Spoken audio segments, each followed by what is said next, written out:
మంచి నాకు కాంట్రవర్సీ వింటా ఉన్నాం.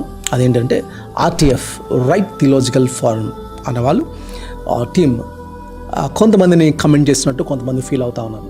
ఎస్పెషల్లీ రాజ్ ప్రకాష్ పాల్ గారిని, అట్లాగే శామ్ కిషోర్ గారి యొక్క పిల్లల్ని కమెంట్ చేసినట్టు చూస్తే ఆ కమెంట్కి లేకపోతే వాళ్ళు చెప్పిన దానికి ఎక్స్ప్లెనేషన్కి చాలామంది నేను కింద పోస్టులు చూస్తుంటే దాంట్లో చాలామంది చెప్పిన మాటలు, ఈవెన్ శామ్ కిషోర్ గారి పిల్లలు చెప్పిన మాటలు చూస్తే నాకే చాలా బాధ అనిపించింది. అంటే ఏం మాట్లాడుతూ ఉన్నారు వాళ్ళంటే, దమ్ముంటే లేకపోతే వాళ్ళ ఛాలెంజెస్ ఎలా ఉన్నాయనంటే, మొబైల్లో కూర్చొని ప్రసంగాలు చెప్పడం కాదు, ఎల్బీ స్టేడియం నింపడం చాలా గొప్పతనం. ఇది సరైన విధానం కాదు. ఎల్బీ స్టేడియం నింపుతారా అంటే ఎక్కువ మంది జనం వచ్చేస్తారు. అప్పుడు ఎక్కువ మంది జనం వచ్చేస్తే అది సత్యమైపోద్దా? ఒక వ్యక్తి నాతో మాట్లాడిన మాట అంటే, అక్కడ సత్యం లేకపోతే ఎందుకు అన్ని వేల మంది అక్కడికి వెళ్తున్నారు అని అంటారు. మీరు కుంభమేళాకి వెళ్ళండి, కోట్ల మంది ఉంటారు కాబట్టి ఎక్కువ మంది వెళ్ళిపోయారు కాబట్టి సత్యం అయిపోతుందా? ఇది దయచేసి గమనించండి. సో నేను ఎవరి మీద పర్సనల్గా గ్లెడ్జ్ పెట్టుకుని మాట్లాడట్లేదు, ఎవరిని నేను కమెంట్ చేయలేకపోతే నాది జెన్యూన్ క్రిటిసిజం అనేది కాదు, జెన్యూన్ క్రిటిక్ అంటున్నాను. ఇది గమనించండి. రాజప్రకాష్ పాల్ గారిని కానీ లేకపోతే శామ్ కిషోర్ గారి యొక్క పిల్లలు వాళ్ళు చేస్తున్న దానికి చాలామంది యంగ్స్టర్స్ వాళ్ళకి అట్రాక్ట్ అవుతా ఉన్నారు. చాలామంది యంగ్స్టర్స్ని తప్పుదావలో పట్టిస్తున్నారు అనే మాటలను చూసినప్పుడు, ఆర్టీఎఫ్ ఈ మాట చెప్పినప్పుడు మనం ఫస్ట్ థింగ్ ఆర్టీఎఫ్ని మనం ఎట్లా చూడాలో మనం నేర్చుకుందాం. నేనేమంటున్నానంటే ఆర్టీఎఫ్ని మనం చూసే విధానం ఎట్లా చూడాలి అని అంటే, అదొక సెన్సర్ బోర్డులా చూడాలి. ఒక సినిమా ఇండస్ట్రీకి ఒక సెన్సర్ బోర్డు ఉంటుంది. ఎందుకంటే దాంట్లో అశ్లీలమైనది ఏదైనా ఉంటే, పెట్టరా అనేది ఏదైనా పెడితే దాన్ని ఎడిట్ చేయడానికి, కట్ చేయడానికి, ఇది తప్పు అని చేసి సరి చేయడానికి ఒక బోర్డు ఉంది. అలాగే మనకు ఒక థియలాజికల్ బోర్డు కావాలి. థియలాజికల్ బోర్డు లేనందువల్ల ఎవరు పెడితే వాళ్ళ ప్రసంగాలు చేసేయడం, ఎలా పడితే అలా చేసేయడం, ఎలా పడితే అలా పాటలు రాసి చేయడం వల్ల ఒక బైబిల్కి విరుద్ధమైన బోధలు, అసత్యాలు వెళ్ళిపోతూ ఉన్నాయి, అసత్యమైన పాటలు వెళ్ళిపోతూ ఉన్నాయి. కాబట్టి వీటిని మనం సరిచేయాలి అని అంటే మనకంటే బాగా చదువుకున్న వాళ్ళు, థియాలజీ మీద లేదా వాక్యం మీద విపరీతమైన అవగాహన కలిగిన వాళ్ళు ఆ ఆర్టీఎఫ్ రైట్ థియలాజికల్ ఫోరంలో ఉన్నారు. ఉదాహరణకి మీరు చూస్తే ఎడ్వర్డ్ విలియమ్స్ గారు కానీ లేకపోతే మీరు చాలామందిని చూస్తూ ఉన్నారు. దాంట్లో సాయి కృష్ణ గోమాటం గారు కానీ ఇలాంటి వాళ్ళని మీరు చూసినప్పుడు, సురేష్ వంగూరి గారిని కానీ ఇలాంటి వాళ్ళని మీరు చూసినప్పుడు అయితే మీరు గమనించవలసింది ఏంటి అని అంటే, సాయి కృష్ణ గోమాటం గారు ఆయన విషయం తీసుకొస్తే he's doing his PhD in Dallas theological college చేస్తూ ఉన్నారు. కాబట్టి ఆయన పిహెచ్డి చేస్తున్నారు. సుమారు ఆయనకి ఇప్పటికీ మోర్ దెన్ 4 crores అయింది పిహెచ్డికి. మీకు తెలుసా సంగతి? సో ఎన్ని సంవత్సరాల నుంచి అక్కడ కూర్చొని చేస్తూ ఉన్నారు. సో అంత గంభీరమైన వాక్యం ఒకసారి విని చూడండి. ఆయన టీచింగ్స్ విన్నారు ఎప్పుడన్నా? ఎడ్వర్డ్ విలియమ్స్ గారి యొక్క టీచింగ్స్ విన్నారు, మీకు తెలుసు. మరి వాళ్ళకంటే ఎక్కువ వీళ్ళేమైనా టీచ్ చేస్తున్నారా? లేదు. మరి అక్కడ అట్రాక్ట్ అయిన వాళ్ళు ఇక్కడ అట్రాక్ట్ ఎందుకు అవుతున్నారు అంటే, వాక్యానికంటే ఇంకేదో మిమ్మల్ని ఆకర్షిస్తుంది. వాక్యం మిమ్మల్ని ఆకర్షించట్లేదు, అంటే మ్యూజిక్, పాటలు ఏదో మిమ్మల్ని ఆకర్షిస్తాం. సో ఎవరస్తులు గమనించండి. మీ పాస్టర్ గారిని లేకపోతే లేకపోతే వాళ్ళని నంటరానని బాధ పెట్టుకోవాలి. నా మీద మళ్ళీ ఇక్కడ ట్రోల్ పెట్టి మళ్ళీ చేయవలసిన అవసరం లేదు. నేను ప్రేమతోనే చెప్తా ఉన్నాను. ఈ సంగతి మీరు గమనించండి. అదేంటి అని అంటే, కొన్నిసార్లు వాళ్ళ అవగాహన లేకుండా మాట్లాడిన మాటలు ఉన్నాయి. కెనానిసిటీ మీద అవగాహన లేకుండా 66 పుస్తకాల మీద కలపడం తీసివేయడం గురించి మాట్లాడిన విషయాలు కొన్ని అవగాహన, కెనానిసిటీ అంటే ఏంటో అవగాహన లేకుండా గొప్పని మాట్లాడారు రాజ్ ప్రకాష్ పాల్ గారు. సో అలాంటి విషయాలను కూడా గద్దించకపోతే ఎట్లా? ఇప్పుడు 2+2 4 అనే సంగతి మనకు తెలుసు. ఎవరో వచ్చి 3 అన్నారు అనుకోండి, ఏం చెప్తాం? ఆ తప్పని చెప్తాం కదా. ఆ తప్పని చెప్తున్నప్పుడు ఎందుకు తప్పని తీసుకోలేకపోతున్నాం? తప్పని చెప్తే ఈగోకి వెళ్తున్నామా మనం? మీ పాస్టర్ గారు అంటున్నారు, మీకు కోపం వచ్చేస్తుందా? మీ పాస్టర్ గారు అంటున్నారని మీకు కోపం వస్తుంది. మరి బైబిల్ని తప్పుడుగా వక్రీకరిస్తున్నారనే బాధ మీకు ఎందుకు రావట్లేదు? ఇది ఒక్కసారి జాగ్రత్తగా మీరు ఆలోచించండి. కాబట్టి నేను చెప్తున్న విషయం ఏంటంటే, మిమ్మల్ని ఎవరిని ఏంటంటే, మీరు మ్యూజిక్కి, పాటలకి అట్రాక్ట్ అవుతున్నంతగా వాక్యానికి ఎందుకు అట్రాక్ట్ అవుతుంది? ఒకవేళ నేను అదే విషయంకి వస్తే, కొంతమంది ఛాలెంజ్, ఒక అబ్బాయి ఇట్లా అంటా ఉన్నాడు, ఏమనంటే మొబైల్ పట్టుకుని ప్రసంగాలు చేయడం చాలా ఈజీ, ల్యాప్టాప్ మీద ఎల్బీ స్టేడియం నింపడం చాలా కష్టం అని శామ్ కిషోర్ గారు అబ్బాయి మాట్లాడుతూ ఉన్నాడు. తమ్ముడు చాలా చిన్నవాడు. తమ్ముడు, మీకు ఇంకొక విషయం కూడా చెప్పాలి. అదేంటంటే, నా మీద ఒక అరగంట వీడియో తీశారు, పెట్టారు అని మీరు అంటా ఉన్నారు. అయితే నేను అన్న మాట ఏంటంటే, నా మీద స్పెండ్ చేసే 1/2 an hour టైము మీరు ఒకళ్ళు ప్రసంగం చేసుకుంటే చాలామంది ఆత్మలు రక్షింపబడిపోయి చాలామంది సోల్స్ అని అన్నారు. అయితే నేను ఒక మాట మిమ్మల్ని అడుగుతాను, అదంటే మీరు వేసుకున్న షర్ట్ గూచి లేదా బాల్మైన్ షర్ట్ మీరు కొనుక్కోకుండా ఉంటే కొంతమంది జీవితాలకి ఆపరేషన్ కూడా చేయొచ్చు. ఆలోచిస్తున్నారు? చెప్పడం ఈజీయే. మీ షర్ట్ ఎంత ఖరీదైన షర్ట్లు వాడుతున్నారు మీరు.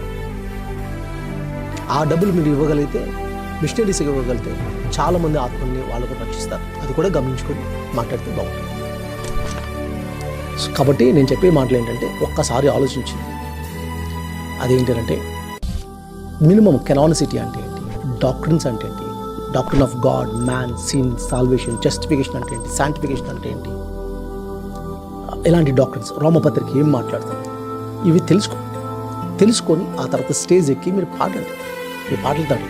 అప్పుడు మీకేమవుతుందంటే వాక్యం యొక్క సత్యాల్లోంచి వస్తారు. ఇప్పుడు మీరేమంటున్నారు, వర్షిప్ అంటున్నారు. What is worship?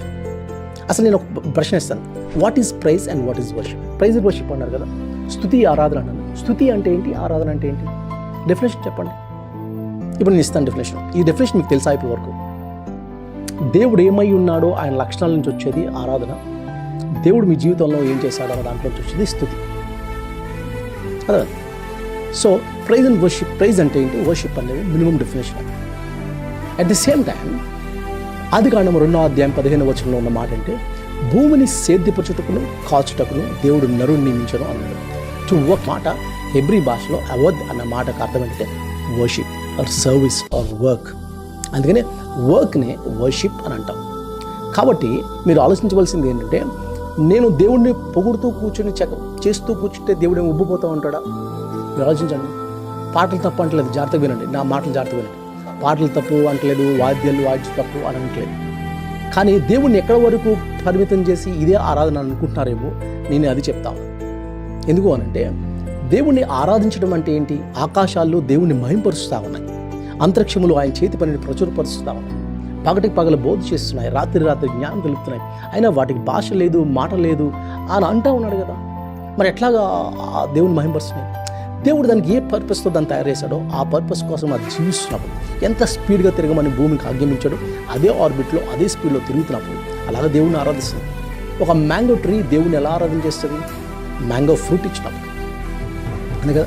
మనిషి దేవుడిని ఎలా ఆరాధన చేస్తాడు అంటే, మనిషి యొక్క ఉద్దేశం ఏంటంటే, పర్పస్ ఏంటంటే బిబిలికల్ మ్యాండేట్ అంటారు, కల్చరల్ మ్యాండేట్ అంటారు. భూమిని నిందించి మీరు ఫలించి అభివృద్ధి చెంది భూమిని నిందించి విస్తరించి దాన్ని ఏలుతున్నప్పుడు, అది కదా. అలాగ దేవుడిని ఆరాధిస్తూ ఉంటాం. ఈ ప్రపంచాన్ని ఏలడంలో దేవుడిని ఆరాధించడం, అది ఆరాధన. అంతేకాని ఇదంతా చేయకుండా నేను కేవలం దేవుణ్ణి డబ్బాలో పెట్టుకొని పాటల వరకే పరిమితం చేసి అని అంటే, మీరు ఆలోచించండి. మీరు పుట్టినప్పుడు మీ తల్లిదండ్రులకి ఐ లవ్ యూ చెప్పుకుంటారు, ఆనందపడతారు. అంటే పిల్లలు చెప్తూ ఉంటారు, daddy I love you, daddy mummy I love you అంటే వాళ్ళు 4-5 ఇయర్స్లో బాగానే ఉంటుంది. కానీ ఇప్పుడు మీకు 30 సంవత్సరాలు వచ్చిన తర్వాత ఐ లవ్ యూ అని చెప్తూ మీరు చదువుకోకుండా, పని చేయకుండా, ఉద్యోగం చేయకుండా కూర్చుంటే తల్లిదండ్రులకు కోపం అనిపించదా? కాబట్టి దేవుడు మనిషిని తయారు చేసుకున్నదంటే ఆయన పొగడ్డానికి తయారు చేసుకుంటా అనుకున్నారా? ఆరాధన అంటే అదా మీ ఉద్దేశం? మీ పని ద్వారా దేవుణ్ణి భయపరచడం, అది ఆరాధన, పనుల ద్వారా. అందుకని దేవుని యొక్క అదృశ్య లక్షణాలు సృష్టింపబడిన ప్రతి వస్తువుని ఆలోచించడం వల్ల తేటతెల్లమవుతున్నాయి అన్నాడు రోమపత్రిక. అంటే దేవుని యొక్క లక్షణాలు ఎలా తెలుస్తాయి? దేవుని లక్షణాలు ఎలా తెలుస్తాయి అని అంటే, దేవుడు చేసిన పనులు సృష్టి ఉంది కదా, దాన్ని చూస్తే దేవుని యొక్క లక్షణాలు తెలుస్తాయి. కాబట్టి నా పని ద్వారా నా లక్షణం ఏంటో బయటపడాలి. ఒక ఇంజనీర్నా, నా కన్స్ట్రక్షన్ ఎలా కడతాను? నేను ఒక బిల్డింగ్ కడుతున్నాను అనుకుంటున్నారా? ఆ బిల్డింగ్ నన్ను కూడా కడతాను, నా క్యారెక్టర్ని కడతాను. నేను ఎంత సిమెంట్ దొంగిలిస్తాను, ఎంత నొక్కేస్తాను, ఆ క్యారెక్టర్ని చూపిస్తాను. నా పని ద్వారానే దేవుని ఆరాధన, దేవుని యొక్క పోలికలు సృష్టింపబడడం, దేవుణ్ణి ఆరాధించడం అంటే అర్థం ఏంటంటే, కేవలం పాటలు పాడుకొని ఎంతసేపు దేవుణ్ణి పొగడ్డానికే కాదు, అవి పాటలు కావాలి కాదనట్లేదు. దాంతోపాటు అక్కడికే పరిమితం చేయొద్దన్నారు. కాబట్టి ఆరాధన అంటే ఏంటో పూర్తి అవగాహన తెచ్చుకోవడానికి మీరు ప్రయత్నం చేద్దాం. కాబట్టి ఏంటంటే, ఒక స్టేట్మెంట్స్ మీరు పాస్ చేసే మునుపు, మేము ఇంకా రెచ్చిపోయి నువ్వు ఆపుతారా, నన్ను ఎవరు ఆపలేడు, మేము ఇంకా రెచ్చిపోయి ఇంకా డ్యాన్స్లు వేస్తాం, ఇంకా పాటలు పాడతాం అని అంటే, ఒకటి ఏంటంటే మీరు గద్దెంపుకు లోపట్లేదు. ఆ సంగతి గమనించుకొని, మీకన్నా జ్ఞానవంతులు ఉన్నారు సో ఆర్టీఎఫ్లో, వాళ్ళ విపరీతమైన స్కాలర్స్. కాబట్టి వాళ్ళు గద్దించడం, దేవుని యొక్క వాక్యం యొక్క స్పష్టత నుంచి గద్దిస్తున్నప్పుడు దాన్ని సరి చేసుకోవడానికి మీరు ప్రయత్నించండి. లేదు అంటే మీరు నిజంగానే సంఘాన్ని పాడు చేసిన వాళ్ళు, యవనస్తుల్ని పాడు చేసిన వాళ్ళుగా తయారవుతారు. ఎందుకంటే నేటి యవనస్తులకి డాక్టరీన్స్ అంటే మళ్ళీ గుర్తుపెట్టుకోండి, ఈ పదాన్ని వినగానే యవనస్తులకి ఏ చర్చ్కి చర్చ్ డాక్టర్స్ గురించి మాట్లాడలేదు. వాట్ బైబిల్ టీచెస్, బైబిల్ ఏం చెప్తుంది అన్నదాన్ని డాక్టర్స్ అంటారు. అంటే దేవుడు అనే సిద్ధాంతం, దేవుడు అంటే ఏంటి, త్రిత్వం అంటే ఏంటి. నేను అడుగుతున్నాను, మీరు అదే చర్చ్కి వెళ్ళండి, మీరు ఏమంటలేదు, వెళ్ళండి, ఎన్ని సంవత్సరాలు వెళ్ళండి. కానీ నేను అడుగుతాను, ఒక 10 సంవత్సరాల తర్వాత నేను మీ చర్చ్కి వచ్చింది ఇలా అడుగుతాను, ట్రినిటీ అంటే ఏంటి అవగాహన చెప్పగలరా మీరు? జస్టిఫికేషన్ అంటే ఏంటో అడుగుతాను, చెప్పగలరా మీరు? చెప్పగలరా? సో వీటి మీద ఫోకస్ చేయండి. వాక్యమిక లోతుల్లోకి మనం తీసుకెళ్తున్నారా లేదా, వాక్యం మీద ఫోకస్ చేయండి. పాటలు, డ్యాన్సులు, లైటింగ్ ఇది కాదు ప్రాముఖ్యమైనది. కాబట్టి ఇది జాగ్రత్తగా గమనించండి, చేయండి. ఈవెన్ నేను ఆర్టీఎఫ్ గురించి మాట్లాడుతున్నాను కాబట్టి ఆర్టీఎఫ్లో నేను మెంబర్ని అనుకోవడానికి మీరు ఏమనుకోవద్దు. ఆర్టీఎఫ్లో నేనేం మెంబర్ని కాదు. బై ద వే ఈవెన్ ఆర్టీఎఫ్లో కూడా నేను కొన్ని విషయాలు నేను చెప్తా ఉన్నాను. ఈవెన్ ఎడ్వర్డ్ విలియమ్స్ గారు లాంటి వాళ్ళు పెద్దవాళ్ళు ఉన్నారు. సో ఈవెన్ కొన్నిసార్లు ఎడ్వర్డ్ విలియమ్స్ గారు మీకు కూడా చెప్పే మాటలు ఏంటంటే, అన్న మీరు స్టేజ్ మీద నుంచి కొన్నిసార్లు పదాలు చాలా స్ట్రేంజ్గా, లేకపోతే కొన్నిసార్లు చాలా కోపంతో మాట్లాడిన పదాలు ఉన్నాయి. అవి కూడా మీరు చూసుకోవాలి. ఎందుకంటే మీరు చాలా అగ్రెసివ్గా మాట్లాడినవి ఉన్నాయి. అవి కూడా సరైనది కాదు. అది కూడా యవనస్తులు గమనిస్తూ ఉన్నారు. కాబట్టి మనం ఇంకోళ్ళు క్రిటిక్ చేసినప్పుడు మన దగ్గర ఉన్నవి కూడా కొన్ని సరి చేసుకోవాలి. సో మేము మీ టీచింగ్స్ గురించి మాట్లాడట్లేదు, కొన్నిసార్లు మీ యాటిట్యూడ్ గురించి మాట్లాడుతూ ఉన్నాను. సో నేను రెండు సైడ్స్ నుంచి నేను మాట్లాడుతూ ఉన్నాను. కాబట్టి మనం కలిసి దేవుని యొక్క రాజ్యం నిర్మించడంలో పనిచేస్తున్నాం. కాబట్టి ఒకళ్ళనొకళ్ళు అర్థం చేసుకుంటూ సరి చేసుకోవడం, గద్దిస్తున్నప్పుడు లోబడ్డం నేర్చుకోండి. సామెతల గ్రంథం అదే చెప్తుంది, గద్దింపుని అసహించుకునేవాడు ఏమవుతాడో కూడా చెప్తా ఉంది. కాబట్టి మిమ్మల్ని ప్రేమపూర్వకంగా గద్దిస్తూ ఉన్నాం. కాబట్టి దాని విషయంలో మీరు జాగ్రత్తగా కేర్ఫుల్గా దాన్ని ఆలోచించి నిర్ణయాలు తీసుకోండి. యంగ్స్టర్స్ మళ్ళీ బ్యాడ్ కమెంట్స్, లేకపోతే నువ్వు చూసుకో, ఇవి కాదు కమెంట్స్. మీరు ఆలోచించండి, బుర్ర పెట్టి ఆలోచించండి. వాక్యం నిజంగా వాక్య సత్యాల నుంచి మనం మాట్లాడుతున్నామా, వాక్య సత్యాలు ఉన్నాయా, లేకపోతే మిమ్మల్ని ఆకర్షిస్తుంది వాక్యమా? ఒకవేళ నిజంగా వాక్యమే అయితే ఒకసారి ఎడ్వర్డ్ విలియమ్స్ గారిది వినండి. లేకపోతే చాలామంది ఉన్నారు కదా, నేను చెప్పాను కదా, సాయికృష్ణ గౌడ్ మార్టిన్ గారు, ఆయన టీచింగ్స్ వినండి. అప్పుడు మీకు అర్థమవుతుంది వాక్యం ఎంత లోతైన సత్యాలు ఎందుకు వదిలిపెట్టేశాం, ఎందుకు రావట్లేదు. బతుకున్నప్పుడు ప్రవీణ్ పగడాల గారు మాటలు ఎందుకు వినలేదు, చనిపోయిన తర్వాత ఆయన గురించి ఎందుకు వింటున్నారు మీరు? ఈ బ్రతుకున్నప్పుడు ఎందుకు వినలేదు? సెలబ్రిటీస్ వెనకాల తిరుగుతూ కూర్చున్నారు మీరు. ఈ విషయాలు మీరు గమనించుకొని, ఇంకా బ్రతుకున్న స్పీకర్స్, స్కాలర్స్ మన దగ్గర ఉన్నారు. వాళ్ళు బ్రతుకున్నప్పుడే వాళ్ళని గౌరవిద్దాం, వాళ్ళ టీచింగ్స్ విందాం, ముందు వాక్యం యొక్క లోతులు వెళ్ళడానికి ప్రయత్నం చేస్తాం. God bless you.